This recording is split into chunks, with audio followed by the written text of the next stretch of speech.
Good morning, welcome to a new blog in our channel ঘরে বাহিরে।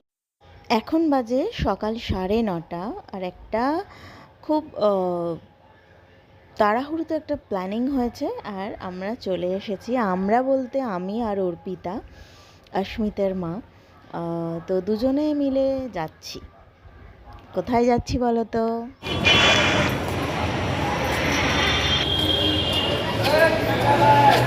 পুরো sky ওয়াকটা AC হলে ভালো।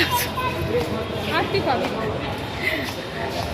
পকেট তুলে দিচ্ছে, পকেটটা তুলে দিচ্ছে, ও আবার তাই ওভাবে এসি পড়ার চেষ্টা করছে। মুখটা আমাদের ভাগ্যবান।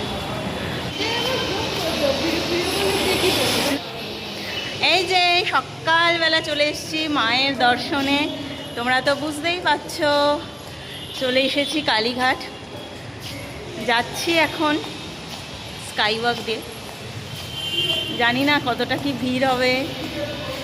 আজকে দুজন আছি, আর একজন গেছে শ্বশুর বাড়ি গেছে। মৌ, চলে আয় মেট্রো করে।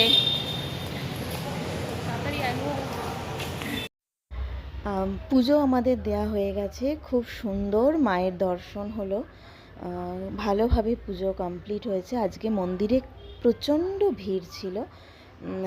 তো যাই হোক, আমাদের যে পুরোহিত মশাই ছিলেন, ওনার ব্যবস্থাপনায় আমরা খুব ভালো মতো মায়ের দর্শন করেছি। আজকে প্রচণ্ড গরমও রয়েছে, ওয়েদার ভীষণ গুমোট গরম। তো দুজনে মিলে রোদ্দুরের মধ্যে আমরা মন্দির থেকে বেরিয়ে আসলাম। এখন কালীঘাটের মন্দির চত্বরটা সুন্দর করে সাজানো গোছানোর পরে খুব ভালো লাগে কিন্তু, তাই না? তোমরা যারা এসেছো তোমরা তো জানো। যাই হোক, গরমে একটু কষ্ট হচ্ছে ঠিকই, কিন্তু অর্পিতা অনেক দিন ধরে বলছিল মাকে পুজো দিতে আসার কথা, তো আজকে সেটা সম্পূর্ণ হলো। প্রচণ্ড গরম আজকে, আর ভিড়ও তেমনি মন্দিরে, কিন্তু আমরা খুব ভালো করে মায়ের দর্শন করলাম। এখন যাচ্ছি মায়ের পরে ভৈরব দর্শনে। আজকে অর্পিতা ভাবছে এই মেয়েটা রোদে রোদে আমাকে কি ঘোরাচ্ছে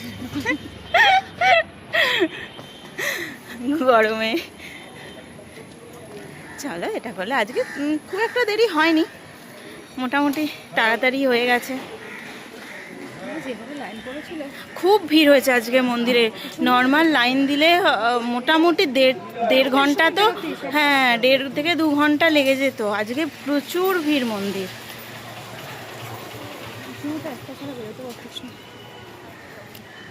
চলে এসেছি নকুলেশ্বর মন্দির। এসে গেছি আমাদের নকুলেশ্বর শিব মন্দিরের কাছাকাছি। সবাই আমরা জানি যে কালীঘাটে মায়ের ডান পায়ের আঙুল পড়েছিল, সেই থেকে 51 সতীপীঠের এক অংশ কালীঘাট। আর আমরা সবাই জানি প্রতিটা সতীপীঠের কাছেই ভৈরব বসবাস করেন। তো কালীঘাটের যে ভৈরব, এই হচ্ছে আমাদের শ্রী নকুলেশ্বর মহাদেব মন্দির।